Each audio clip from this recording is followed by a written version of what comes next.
Sandal পুকুরের জঙ্গল। এই জঙ্গলটি বিহিগ্রাম বনতই রোডের পূর্ব পাশে এবং বিহিগ্রাম হিন্দু পাড়ার পশ্চিম গা ঘেঁষে অবস্থিত। কয়েক শত বছর ধরে প্রাকৃতিকভাবে এই জঙ্গলটির উত্থান ঘটেছে। এই গভীর জঙ্গলের মধ্যে রয়েছে নির্জীব একটি পুকুর। স্যান্ডাল পুকুরের জঙ্গল নামকরণের রহস্য উদ্ঘাটন করতে গিয়ে জানা যায়, কয়েক শত বছর পূর্বে স্যান্ডাল নামক এক ব্যক্তির মালিকানায় ছিল এই জায়গাটি, আর তার নাম অনুসারেই এই জায়গার এমন নামকরণ করা হয়। এ ব্যাপারে স্থানীয় এক ব্যক্তি বলেন, আমার দাদাকের মুখে শুনেছি এই জায়গাটা সান্ডালেকেরে।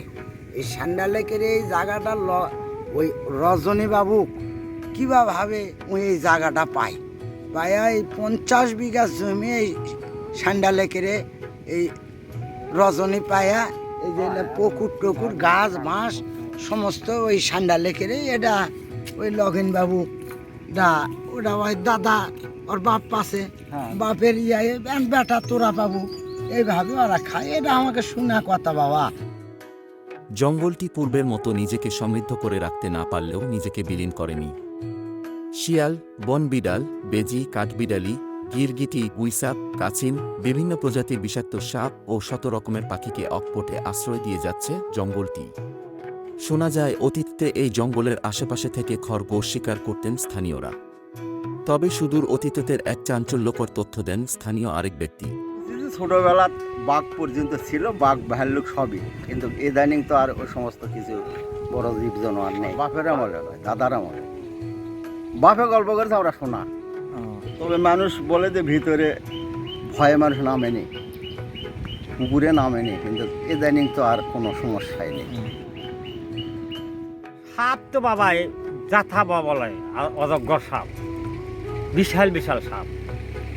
জঙ্গল আসলে বুঝছি না ট্যাঙ্কা সাপ হবে সেই সাপ। ওরা এ মনে করো যাটা আছে ওটা জলালির পুকুর আসলো, চারিদিকে জঙ্গল, এই শিয়াল টিয়াল এগুলাই সব থাকে।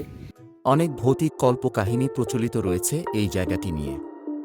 একসময় নাকি পরীর দল সাঁতারে নামতো এই পুকুরে, এক গাছ থেকে ছুটে বেড়াতো অন্য গাছে। অনেক মানুষই তখন এদের অত্যাচারের শিকার হয়েছিলেন।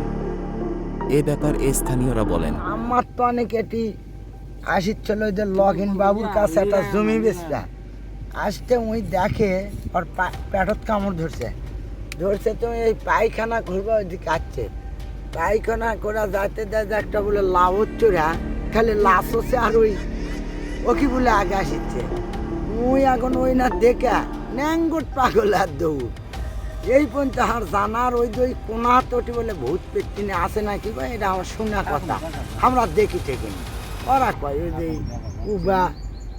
পুবা ওই কোনাত এই পর্যন্ত আমি জানি বাবা। ওলা আগে দোষান্ত আসলো, কিন্তু এখন এই মসজিদে সব আজান মাইক হতে ওলার নাই। আগে আমরা ভয়ে গাড়িতে নামিনি।